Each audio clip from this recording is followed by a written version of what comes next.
ఓం సాయిరామ్ సమర్థ సద్గురు సాయినాథ్ మహారాజుకి జై. సాయి భక్తులందరికీ నమస్కారం అండి. మన బాబా గారి దయ వల్ల మనందరం బాగుండాలి, సంతోషంగా ఉండాలి అని చెప్పి మనస్ఫూర్తిగా కోరుకుంటూ ఈరోజు వీడియో స్టార్ట్ చేస్తున్నాను ఫ్రెండ్స్. ఇక ఈరోజు వీడియోలో మనం చూడబోయేది ఏంటి అంటే, బిడ్డ, ఈ రెండు తీపి వస్తువులలో ఒకటి అనుకో. ఈ రెండు కూడా నాకు ఇష్టమైనవే.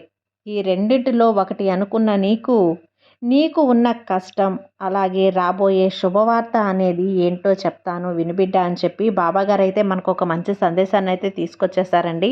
ఆ సందేశం ఏంటి, ఆ సందేశం రూపంలో బాబాగారు మనతో చెప్పబోయేటువంటి ఆ శుభవార్త ఏంటి, ఆ కష్టం ఏంటి అనేది ఆయన మాటల్లోనే విందామా. ఈ రెండు తీపి పదార్థాలు, ఒకటి దూద్పేడ, రెండు కలకండ, ఈ రెండు కూడా నాకు ఇష్టమే. ఈ రెండింటిలో ఒక పదార్థాన్ని అనుకోబిడ్డ అని బాబాగారు చెప్తున్నారు. ఈ రెండు తీపి పదార్థాలు కూడా అండి, దూద్పేడ, కలకండ అనేటివి ఇప్పుడు కూడా షిరిడీలో ఎప్పుడు కూడా అమ్ముతూనే ఉంటారు. ఎందుకు అంటే బాబా గారికి ఇష్టమైన ప్రసాదాలు అన్నమాట. కాబట్టి ఈ దూద్పేడ, ఈ కలకండ అనేటివి బాబా గారు ఇష్టంగా చెప్పేటువంటి ఈ తీపి వార్తలతో బాబా గారు ఏం వార్త మనకు తీసుకురాబోతున్నారు అంటే, తల్లి, ఈ రెండు తీపి పదార్థాలలో ఒకటి అనుకున్న నీకు అంటే మొదటిది పాలకోవా. పాలకోవా తీసుకున్న నీకు పాలకోవా చాలా మధురమైనది. అలాంటి మధురమైన శుభవార్త నీ జీవితంలో రాబోతుంది బిడ్డ. నీ జీవితం సంతోషంగా ఉండబోతుంది. నువ్వు ఆనందకరమైన జీవితాన్ని జీవిస్తున్నావు. ఈ సాయి ఆశీర్వాదంతో సంతోషంగా జీవిస్తున్న నీ జీవితంలో ఏదో తెలియని లోటు, ఏదో తెలియని దిగులు, అది నీకు నీ మనసుకే అంతుపట్టడం లేదు. కానీ ఇంత సంతోషంగా జీవిస్తున్న నా జీవితంలో ఎందుకు నాకు తెలియని ఈ దిగులు, ఎందుకు నాకు తెలియని ఈ మనసు ఆందోళన, ఎందుకు బాబా నాకు ఇలా అవుతుంది? ఆనందంగానే ఉంది, నా జీవితంలో అన్నీ నాకు ఉన్నాయి, కానీ ఎందుకు ఇలా జరుగుతుంది అని చెప్పి నీలో నువ్వే ప్రశ్నించుకుంటూ ఉన్నావు. బిడ్డ, అది ఎందుకో చెప్పనా? అదంతా కూడా నీ మనసు ఆలోచించే ఆలోచనలను బట్టే ఉంటుంది. నీ మనసుని నీ కట్టుబాటులోనే ఉంచుకో. అంతా బాగుంది, నాకు జీవితంలో అన్నీ నాకు సౌఖ్యంగానే ఉన్నాయి, నా కుటుంబం నాకు సంతోషంగా ఉంది, సంపదల పరంగా, సంతోషం పరంగా, నా కుటుంబ సభ్యుల పరంగా నేనంతా బాగానే ఉన్నాను. కానీ నా జీవితంలో ఎందుకో తెలియదు, నా మనసంతా దిగులు, మనసులో ఏందో ఆందోళన, ఏదో దిగులు పట్టి నన్ను పీడిస్తున్నట్లు, నాకంతా కూడా అలజడిగా ఉంది అని నీకే అర్థం కావటం లేదు కదమ్మా. నీ యొక్క ఆలోచనలు నువ్వు చాలా దూరంగా ఆలోచిస్తున్నావు బిడ్డ. ఇప్పుడు జరిగే సంతోషాన్ని నువ్వు ఆనందించలేకపోతున్నావు. ఎప్పుడో జరగబోయే దాని గురించి, జరగబోయే ఆ దిగులు గురించి నువ్వు ఎక్కువగా కంగారు పడి నీ మనసంతా పాడు చేసుకుంటున్నావు.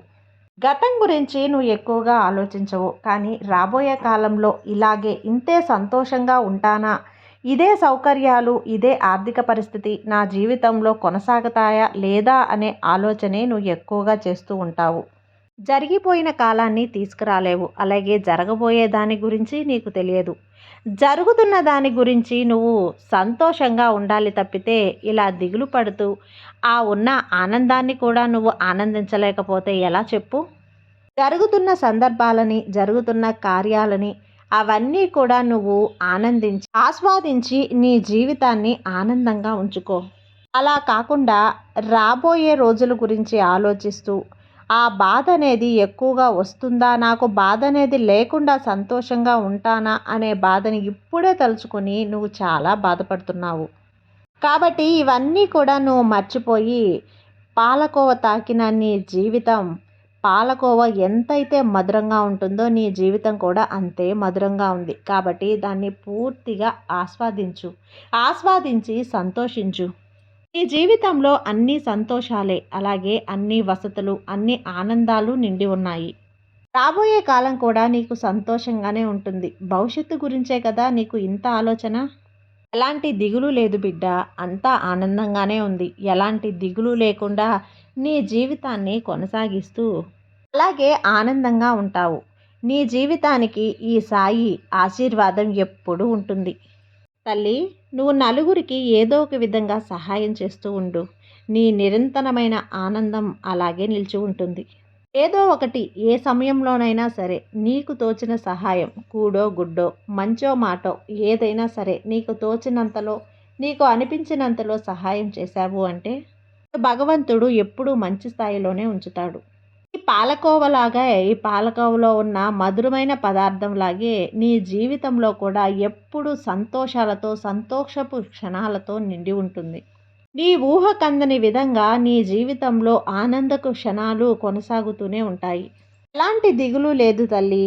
నీకు ఉన్న ఒకే ఒక్క దారి, నీకున్న దాంట్లో రూపాయిలో 5 పైసలైనా సరే ఇతరులకు సహాయం చేయటమే. లేని వారికి ధర్మం చేయటం. ఈ ఒక్క సహాయం చెయ్యి. నీ జీవితంలో ఈ సాయి ఆశీర్వాదం ఎప్పుడూ ఉంటుంది.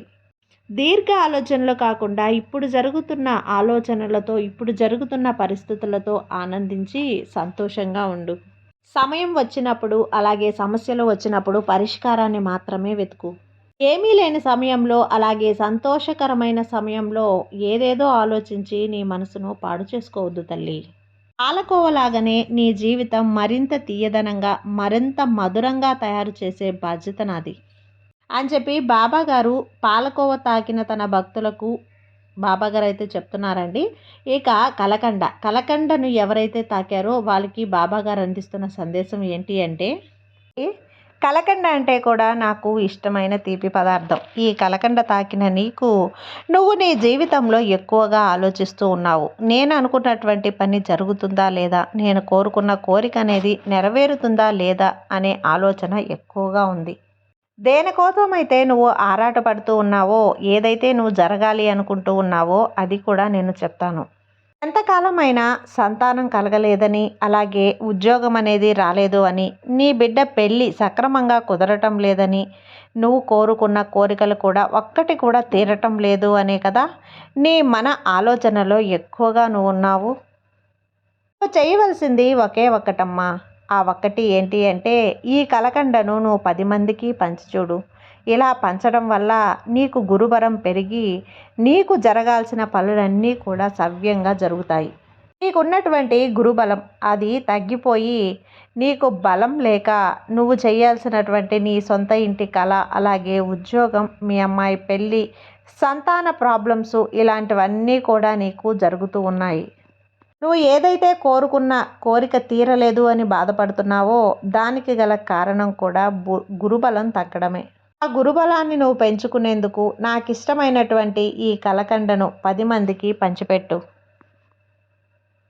ఈ కలకండను అందరికీ నువ్వు పంచిపెట్టినప్పుడు, అలాగే ఆ పంచిన కలకండను అందరూ తీసుకొని వాళ్ళ నోరుని తీపి చేసుకున్నప్పుడు ఖచ్చితంగా నీకు గురుబలం పెరుగుతుంది. నీ యొక్క గురుబలాన్ని ఈ సాయి పెంచి నీకు తప్పకుండా నువ్వు అనుకున్నది జరిగేలా చేస్తాను. నీ ఎలాంటి కోరికైనా సరే నువ్వు అనుకున్నది జరగాలి అంటే నీ బాబా మాటలు తప్పకుండా విను.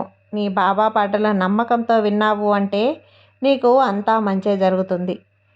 సర్వే జన సుఖినో భవంతు. జై సాయిరాం.